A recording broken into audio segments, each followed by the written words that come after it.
नमस्कार दोस्तों। तो कैसे हैं आप सब? आशा है बहुत ही अच्छे होंगे। तो मैं आज बात कर रहा हूँ नॉर्मन विंसेंट की लिखी किताब सकारात्मक सोच की शक्ति के बारे में। सकारात्मक सोच की शक्ति के पहले अध्याय के बारे में। इस अध्याय के पहले पार्ट में आपने सुना कि किस तरह अपनी योग्यताओं में विश्वास रख सकते हैं, किस तरह अपने आप में आत्मविश्वास बढ़ा सकते हैं। ये आत्मविश्वास आपको अपनी मंजिल तक पहुंचा देता है और आपको सफलता व उपलब्धियां हासिल होती है। तो आइए जानते हैं क्या है इस अध्याय के दूसरे भाग में। विश्वास की भावनाएं आपके मस्तिष्क में आदतन रहने वाले विचारों पर निर्भर करती है।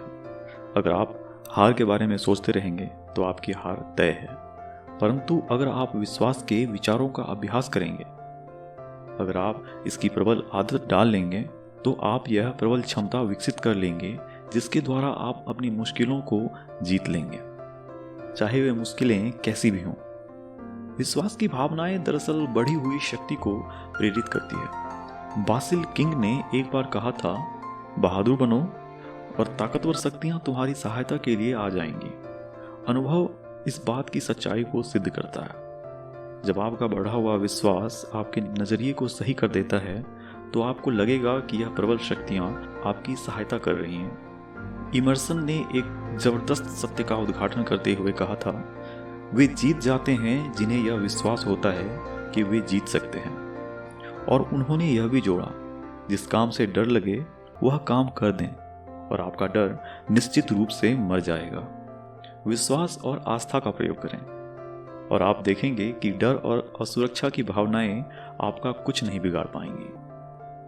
मैं आपको एक रहस्य बताता हूँ। रहस्य यह है कि आप अपने मस्तिष्क में आस्था, विश्वास और सुरक्षा के विचार भर लें।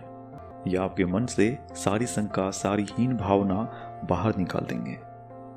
एक व्यक्ति लंबे समय तक असुरक्षाओं और डरों की यातना भोग चुका था। मैंने उसे सुझाया कि वह बाइबल पढ़े और साहस और विश्वास से संबंधी हर वाक्य को लाल पेंसिल से रेखांकित कर ले। उसने उन्हें याद भी कर लिया।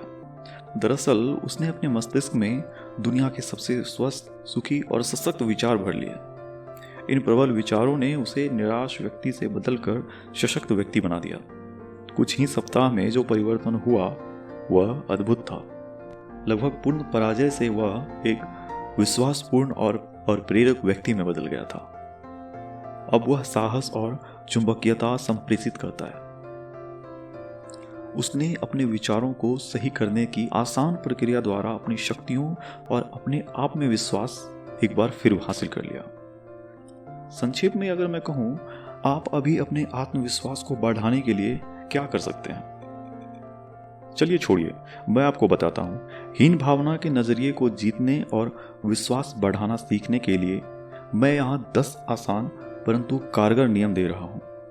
हजारों लोगों ने इन नियमों का प्रयोग किया है और उन्हें इसके सफल परिणाम मिले हैं। इसके अनुसार चलें और आप भी अपनी शक्तियों में विश्वास कर पाएंगे। आपको भी शक्ति के नए संचार का अनुभव होगा। ये जो 10 नियम मैं आपको बताने जा रहा हूँ, ये प्रकृति के ही नियम हैं। ये आपके और हमारे बीच होने वाली वो प्रतिक्रिया है, वो अनुभूति है जो आप कभी महसूस करते हैं, कभी नहीं करते हैं। तो आइए मैं बताने जा रहा हूँ वो 10 नियम। पहला नियम, अपने दिमाग में यह अमिट छवि बिठा लें कि आप सफल हो रहे हैं। इस छवि को हमेशा स्पष्टता से बनाए रखें, इसे धुंधला ना होने दें। आपका मस्तिष्क इस तस्वीर को पूरा करने के रास्ते खोजेगा। कभी भी यह ना सोचें कि आप असफल हो रहे हैं। अपनी मानसिक छवि की सच्चाई पर कभी शंका ना करें। ऐसा करना बहुत खतरनाक है, क्योंकि मस्तिष्क जो तस्वीर बनाता है वह हमेशा उसे पूरा करने की कोशिश करता है। इसलिए हमेशा सफलता की तस्वीर ही बनाएं, चाहे आपके जीवन में इस क्षण कितनी भी समस्याएं या मुश्किलें क्यों ना हों। दूसरा नियम, जब भी अपनी शक्तियों के बारे में कोई नकारात्मक विचार आपके मन में आए तो इसे समाप्त करने के लिए तत्काल कोई सकारात्मक विचार लें। तीसरा नियम, अपनी कल्पना में बाधाओं का निर्माण करें। हर कथाकथित बाधा को कम करके आंकें। अपनी कल्पना में बाधा को बड़ा या विराट न बनाएं। कठिनाइयों को समाप्त करने से पहले उनका अध्ययन और विश्लेषण करना पड़ता है, परंतु उन्हें उनके असली स्वरूप में ही देखना चाहिए। डर के विचारों से उन्हें भुलाना नहीं चाहिए। चौथा नियम, दूसरे लोगों को देखकर चमत्कृत न हो जाएं और उनकी नकल करने की कोशिश न करें। अपने रूप में कोई भी उतना प्रभावशाली या योग्य नहीं हो सकता जितने कि आप स्वयं।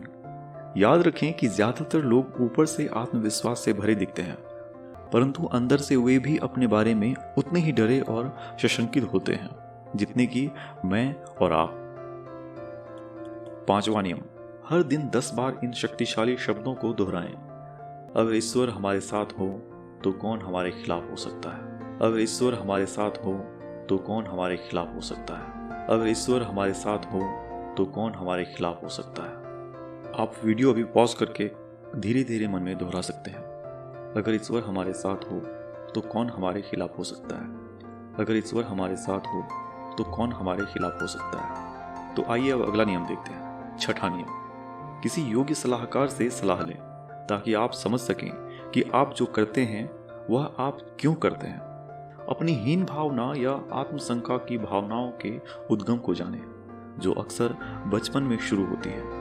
आत्मज्ञान से उपचार संभव होता है। 7वां नियम, हर दिन 10 बार यह भी जरूर बोलें, हो सके तो जोर जोर से, मैं ईश्वर की मदद से सारे काम कर सकता हूं क्योंकि वही मुझे शक्ति देते हैं।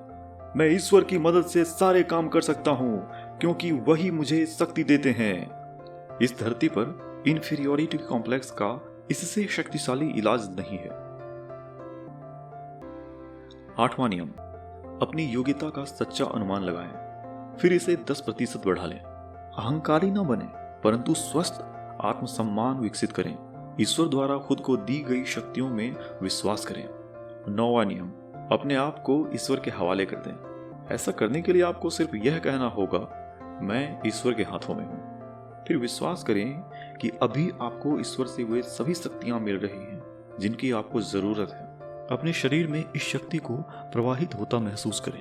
दृढ़ता से कहें, आपके भीतर ईश्वर का साम्राज्य है और इसी से आपको वह शक्ति मिल जाएगी जो आपको मुश्किलों के पार ले जाएगी। 10वां नियम, खुद को याद दिलाएं कि ईश्वर आपके साथ है और इसलिए आपको कोई नहीं हरा सकता। विश्वास करें कि आपको अभी उससे वह शक्ति प्राप्त हो रही है। तो इतनी सी थी ये कहानी। तो कैसी लगी आपको ये कहानी? अच्छी लगी तो लाइक करें और भी अच्छी लगी तो अपने दोस्तों के साथ शेयर करें और हमें कमेंट में बताना ना भूलें। और जल्द ही एक नई वीडियो आने वाली है, तो सब्सक्राइब करना ना भूलें।